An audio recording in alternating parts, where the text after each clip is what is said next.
Guys, welcome back to my YouTube channel. आज हम discuss करेंगे something about pleiotropic genes. So this topic is also related with the previous topics related with genetics, and here we have discussed something another that is related with genetic. So here we are now talking about pleiotropic genes. So let's see how did they work in human beings or another animals or living things. So चलिए शुरू करते हैं pleiotropic jeans का। तो इसमें क्या होगा, pleiotropic jeans, तो इसमें भी कुछ ना कुछ क्या होगा, जीन्स के बारे में ही हम कर रहे हैं। तो इसमें जो जीन्स होंगे ओके, जो कि सेम होंगे, सेम जीन जो है वो कंट्रोल करेंगे the expression of number of traits. Okay, same gene याद रखिएगा, सेम जीन होगा, कोई डिफरेंट जीन्स नहीं होंगे, सिर्फ एक ही जीन की आप बात करेंगे जो कि होंगे सेम। सो सेम जीन यहाँ पे कंट्रोल करेंगे किसको, expression of number of traits, not one trait, it's control the expression of number of traits. तो जब सेम जीन जो है वो नंबर ऑफ ट्रेट्स को एक्सप्रेस करेगा, that type of genes comes under the category of this pleiotropic gene। तो simple सी बात है कि जो कि सेम जीन होगा वही क्या करेगा, जितने भी एक्सप्रेशंस हैं, लेकिन ट्रेट यहाँ पे अब बहुत सारी हो जाएंगे। सो डिफरेंट ट्रेट्स के एक्सप्रेशन को कौन कंट्रोल करेगा, सेम जीन कंट्रोल करेगा, और इस तरह के जीन्स को हम प्लियोट्रॉपिक जीन्स बोलते हैं। So this is very easy to understand. Next one, अब ये जो प्लियोट्रॉपिक जीन्स होते हैं ये पोजेस करते हैं मल्टीपल इफेक्ट। ओके, अब इतनी सारी ट्रेट्स को क्या कर रहे हैं, ये एक्सप्रेस कर रहे हैं। तो मीन्स ऑब्वियस सी बात है, इतनी सारी ट्रेट्स के करैक्टर्स को ये कंट्रोल कर रहे हैं, तो यहाँ पे ये पोजेस करेंगे मल्टीपल इफेक्ट। अब क्यों करेंगे, क्योंकि because they control the expression of a number of traits of different character. तो अब नंबर ऑफ ट्रेट्स हैं और वो भी नंबर ऑफ करैक्टर्स की, डिफरेंट करैक्टर्स की नंबर ऑफ ट्रेट्स को जो है सेम जीन यहाँ पे कंट्रोल कर रहा है, जिसकी वजह से जो जीन होगा वो पोजेस करेगा मल्टीपल इफेक्ट। तो मल्टीपल इफेक्ट यहाँ पे जो है ये जीन शो करते हैं, क्योंकि सेम ही जीन जो है वो बहुत सारे ट्रेट्स को यहाँ पे एक्सप्रेस कर देगा ऑफ वेरियस कैरेक्टर्स। तो अगर आपको याद हो what are traits, what are characters, और अगर याद नहीं है और आप मेरे चैनल पे नए हैं तो प्लीज उन वीडियोस को एक बार प्लीज चेकआउट कीजिए और अच्छे से वॉच कीजिए। ट्रेट्स और कैरेक्टर्स क्या होते हैं इसके बारे में जानिए, जेनेटिक टर्मिनोलॉजी के बारे में जानिए, और हाँ, साथ में मेरे चैनल को ज़रूर सब्सक्राइब करें एंड शेयर करें। तो यहाँ पे मैंने आपको बताया कि प्लियोट्रॉपिक जीन्स में क्या होगा, सेम जीन जो है वो नंबर ऑफ ट्रेट्स के करैक्टर्स को कंट्रोल कर रहा है। तो उसी बेसिस पे ये इसमें मल्टीपल इफेक्ट आ रहे हैं। तो मल्टीपल इफेक्ट के बेसिस पे भी अब हमारे पास टू टाइप्स के आ जाते हैं यहाँ पे, कि क्या ये मेजर इफेक्ट शो कर रहा है या फिर माइनर इफेक्ट शो कर रहा है। तो चलिए जानते हैं क्या है मेजर इफेक्ट और क्या है माइनर इफेक्ट।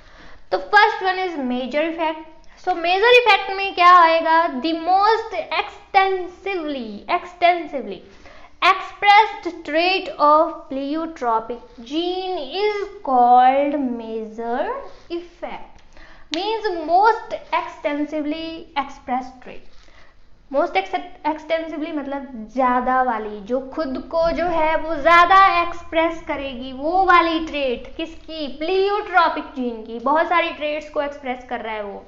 तो ऐसी ट्रेट जो कि सबसे ज्यादा खुद को एक्सप्रेस करेगी, उस तरह की जो ट्रेट होगी उसके इफेक्ट को बोलेंगे क्या, मेजर इफेक्ट। ओके, क्योंकि जो चीज ज्यादा है उसके साथ हम मेजर लगा देते हैं, तो मतलब मेजर इफेक्ट, क्योंकि यहाँ पे ये खुद को सबसे ज़्यादा जो है एक्सप्रेस कर रही है in all of the traits. तो इसलिए वो ट्रेड्स जो है वो क्या करेगी, कौन सा इफेक्ट शो करेगी, यहाँ पे मेजर इफेक्ट को जो है यहाँ पे शो करेगी। Next one is minor effect. तो माइनर में क्या होता है, the less evidently express trait, less evidently जो कि खुद को कम एक्सप्रेस करेगी ट्रेड्स, उस तरह के इफेक्ट को हम बोलते हैं माइनर इफेक्ट। और साथ में इसका एक और नाम दे दिया गया है, दैट इज सेकेंडरी इफेक्ट। तो माइनर और सेकेंडरी एक ही बात है, और इसमें कौन सी ट्रेड्स आएंगी जो खुद को लेस एविडेंटली एक्सप्रेस करेंगी, यानी कि खुद को जो है वो कम ही एक्सप्रेस कर पाएंगी। तो यहाँ पे हमने माइनर इफेक्ट और मेजर इफेक्ट के बारे में पढ़ा। तो अब जानते हैं कुछ एग्जाम्पल्स जहाँ पे प्लियोट्रॉपी जो है वो शो करेंगे जीन्स। तो क्या क्या है हमारे पास एग्जाम्पल्स जहाँ पे जीन्स जो हैं वो नंबर ऑफ ट्रेड्स को एक्सप्रेस करेंगे।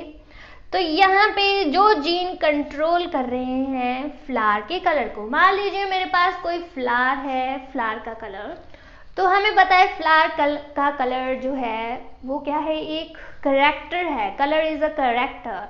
कैसा कलर है, रेड है, ब्राउन है, ग्रीन है या फिर कुछ और है, दैट आर ट्रेड्स।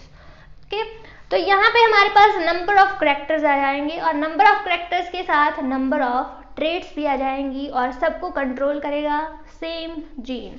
तो यहाँ पे हम एग्जांपल ले रहे हैं, जैसे कि मान लीजिए कोई जीन है मेरे पास, वो फ्लावर कलर को यहाँ पे कंट्रोल कर रहा है। तो अब वही जीन फ्लावर कलर के साथ साथ और भी बहुत सारे करेक्टर को क्या कर सकता है, एक्सप्रेस कर सकता है।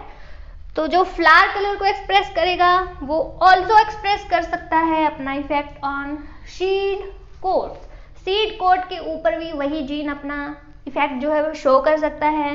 एंड एक्सिलरी रेड स्पॉट्स, यानी कि जो एक्सिलरी रेड स्पॉट्स होते हैं प्लांट्स में, वहाँ पे भी ये क्या कर सकते हैं, ये जीन्स अपना इफेक्ट जो है वो शो कर सकते हैं। तो आप देख सकते हो सेम जीन था मेरे पास और सेम जीन ही यहाँ पे कम से कम 3 करेक्टर्स को एक्सप्रेस कर रहा है। फ्लावर कलर भी एक्सप्रेस कर रहा है, सीड कोट्स को भी एक्सप्रेस कर रहा है एंड एक्सिलरी रेड स्पॉट्स को भी एक्सप्रेस कर रहा है। Now we have taken another example, that is Drosophila. तो ड्रोसोफिला में हम एग्जाम्पल देखते हैं। तो ड्रोसोफिला में जो जीन कंट्रोल कर रहा है विंग साइज को, कि विंग का साइज कितना होगा, वही सेम जीन इन्फ्लुएंस कर रहा है द नेचर ऑफ बैलेंसर्स, मतलब एक और character that is nature of balancers को भी यही जीन कंट्रोल कर रहा है। आई कलर को यही करेगा, डॉर्सल ब्रिसल्स एंड स्पर्मेथिके। तो आप देख सकते हो एक ही जीन जो कि विंग का साइज जो था उसको कंट्रोल कर रहा था, वही सेम जीन ड्रोसोफिला में nature of balancers, eye colour, dorsal bristles and spermathecae के जो करेक्टर्स हैं, ट्रेट्स हैं, साथ ही इनको जो है वो कंट्रोल कर रहा है। और बात करें अगर another example that is human beings, तो ह्यूमन बीइंग्स में भी बहुत सारे ऐसे डिफेक्ट हमें मिल जाएंगे जो कि होते हैं प्लियोट्रॉपिक जीन्स की वजह से। तो एक वैसा ही डिफेक्टिव जीन है कि defective gene related with phenylketonuria is a specific disease that occurs in human beings. तो फिनाइलकीटोन्यूरिया में क्या होता है, डिफेक्टिव जीन होता है जो कि शो करेगा प्लियोट्रॉपिक इफेक्ट। तो चलिए जानते हैं आखिर क्या है ये phenylketonuria. So phenylketonuria means PKU। It is a inborn error of metabolism. अब यहाँ पे भी प्लियोट्रॉपी जो है वो शो हो रही है, लेकिन यहाँ पे ये जो है एक इनबॉर्न होता है, यानी कि जब बेबी का बर्थ होता है, बर्थ के टाइम से ही उसमें ये वाला जो एरर होता है जो कि रिलेटेड है मेटाबॉलिज्म से। तो मेटाबॉलिज्म मतलब हमारी बॉडी में जितनी भी एक्टिविटीज होती हैं, like catabolism, anabolism, break down हो रहा है या किसी चीज़ की सिंथेसिस हो रही है, वो सब मेटाबॉलिज्म के अंदर आता है। तो इसी से रिलेटेड जब एरर आ जाता है एक जीन की वजह से, एक डिफेक्टिव जीन की वजह से, तो उस बेबी में मतलब इनबॉर्न होगा, बेबी में ही होता है ये मैक्सिमम। तो उस बेबी में क्या होगा, ये डिजीज प्रेजेंट हो जाएगी, that is phenylketonuria. So it is an inborn error of metabolism caused by a autosomal recessive gene, autosomal recessive allele present on chromosome number 12. तो ये एक ऑटोसोमल कैसी है, रिसेसिव अलील है, ओके, अपना डोमिनेंट नहीं है, डोमिनेंट नहीं होगी ये, रिसेसिव है और ऑटोसोम से रिलेटेड यानी कि सोमैटिक सेल से रिलेटेड जो है ये डिजीज होती है जो कि प्रेजेंट रहती है ऑन क्रोमोसोम नंबर 12। तो जो क्रोमोसोम नंबर 12 के ऊपर अब जीन्स हैं उनमें डिफेक्ट आ जाता है और उनमें अगर डिफेक्ट आ गया तो पर्सन में हो जाएगा फिनाइलकीटोन्यूरिया डिजीज।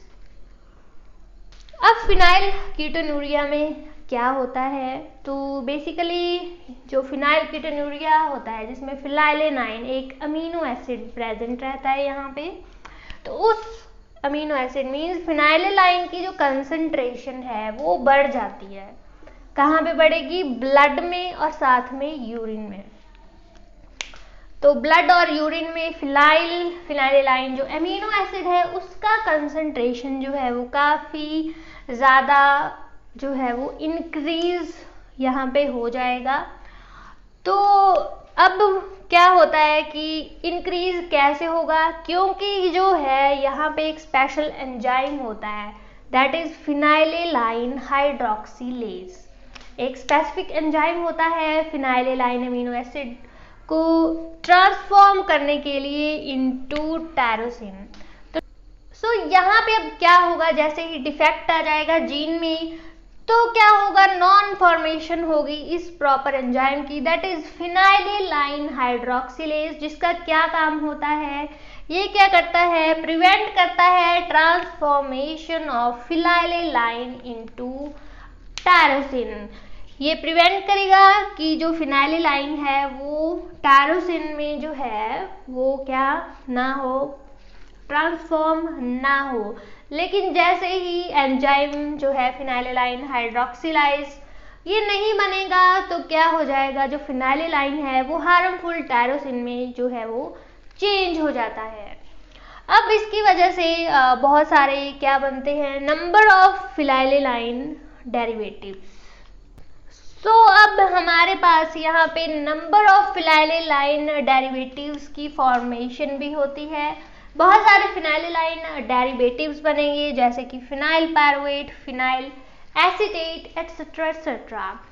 अब क्या होगा, अब क्योंकि फिनाइलेनाइन जो हाइड्रोक्सिलेज एंजाइम है उसकी प्रॉपर फॉर्मेशन नहीं होगी, प्रॉपर फॉर्मेशन नहीं होगी तो जो फिनाइलेनाइन है वो क्या होगा, टायरोसिन में चेंज हो जाएगा और साथ में वहाँ पे बहुत सारे फिनाइलेनाइन डेरिवेटिव्स भी बनेंगे और बाद में जैसे ही बनेंगे तो क्या होगा, जो एक्यूमुलेशन हो जाएगी इन सब की, किस किस की, ये जो डेरिवेटिव्स हैं प्लस साथ में जो फिनाइलेनाइन एमिनो एसिड है वो क्या हो जाएगा, सेरिब्रोस्पाइनल फ्लूइड में एक्यूमुलेट हो जाते हैं जिसकी वजह से कॉज होती है मेंटल रिटार्डेशन। सो मेंटली जो है पर्सन क्या हो जाएगा, रिटार्ड हो जाएगा, मेंटल रिटार्डेशन हो जाएगी।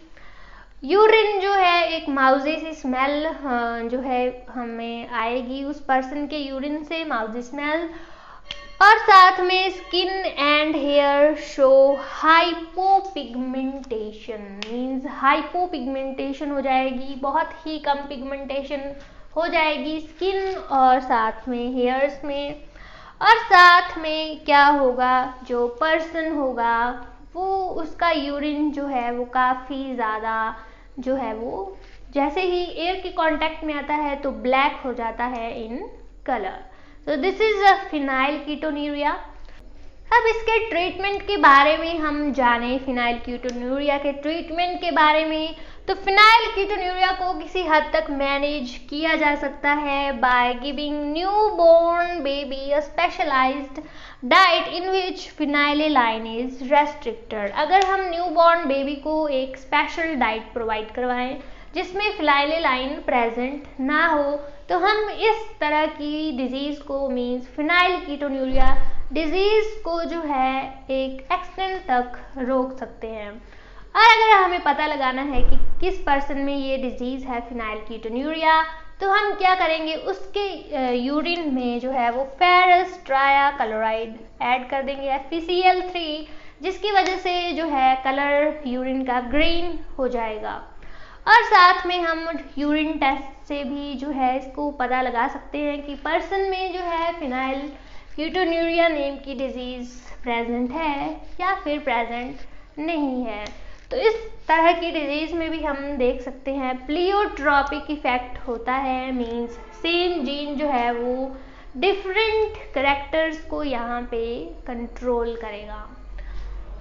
So this is all about pleiotropic genes and phenylketonuria. So कैसी लगी आपको मेरी ये वीडियो, प्लीज़ कमेंट करके ज़रूर बताएं। साथ में मेरे चैनल को ज़रूर सब्सक्राइब करें and also press the bell icon button so that you don't miss a single video notifications. Have a nice day. See you in next video.